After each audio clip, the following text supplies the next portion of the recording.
All right, so we've been keeping up with this ongoing fight between Joe Manchin and the Democratic establishment. The reason I do that in quotations is because of what you're about to see, that it isn't really a fight. It is a two-sided event, a two-sided affair where Joe Manchin and the Democratic establishment are really working hand in hand, with Joe Manchin taking a lot of the heat for opposing Joe Biden's agenda. Meanwhile, they don't really want to fight for any of Joe Biden's agenda. So we've been talking about this dynamic throughout this entire process and how Joe Biden, the Democratic establishment, they are completely unwilling to even put mild pressure on the members of their own caucus that are blocking their supposed agenda. And it appears now, with at least this new reporting, that not only are they not willing to fight Joe Manchin on any of these policy things that he is blocking, but they are actively protecting Joe Manchin. So here's what they say. This is a Politico reporter. New this morning, Schumer and Pelosi may have been urging Democrats not to go after Manchin and company when it comes to voting rights. Schumer told outside groups not to bully Manchin ahead of the S1 vote, that is the For the People Act, and Pelosi told steering members not to criticize individual senators. So here's what they have to say. Dem leaders to progressives lay off Manchin.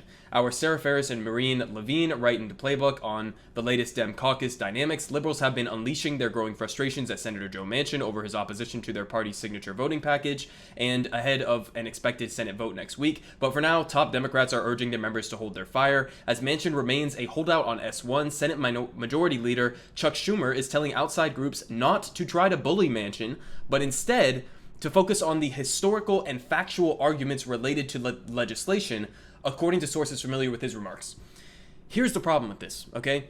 The problem with saying you need to focus on historical and factual arguments to support the legislation is that Joe Manchin is not opposing this legislation along the lines of historical and factual arguments. Those are completely irrelevant, 100% irrelevant to his internal calculation as to whether or not he's going to support S1 or any other piece of legislation.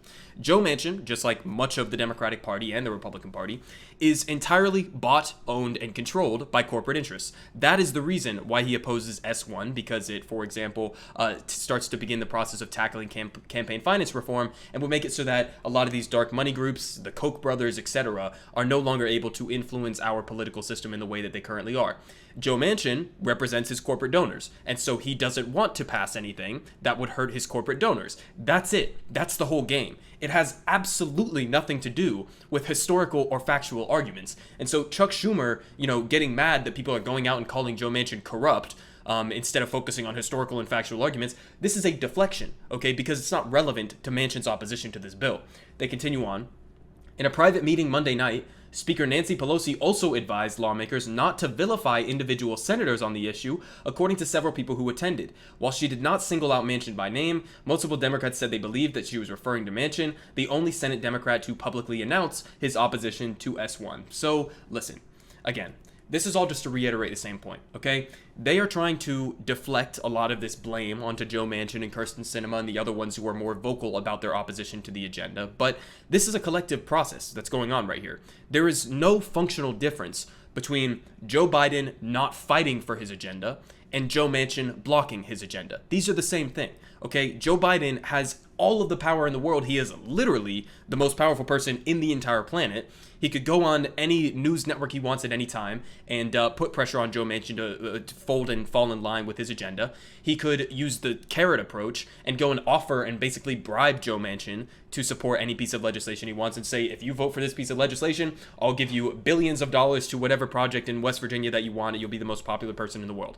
He could do any of these things in order to at least try, not even if he 100% is going to be successful, but at least try to get the members of his own party in line with his own agenda. And instead of doing that, he's deflecting to Republicans. He's still trying to delusionally work with Republicans. He's letting Joe Manchin oppose massive pieces of his legislation completely unchecked. And now on top of that, you have the Democratic leadership that is stepping in to not only refuse to put pressure on Joe Manchin, but to actively protect him and to attack the people who are accurately criticizing him for being corrupt in opposing these pieces of legislation. So that's the situation that we have right now. Understand that this is a collective process. The Democratic Party is corrupt. They all serve the corporate interests for the most part, except for a very few tiny minority within the Democratic Party that actually try to represent the people.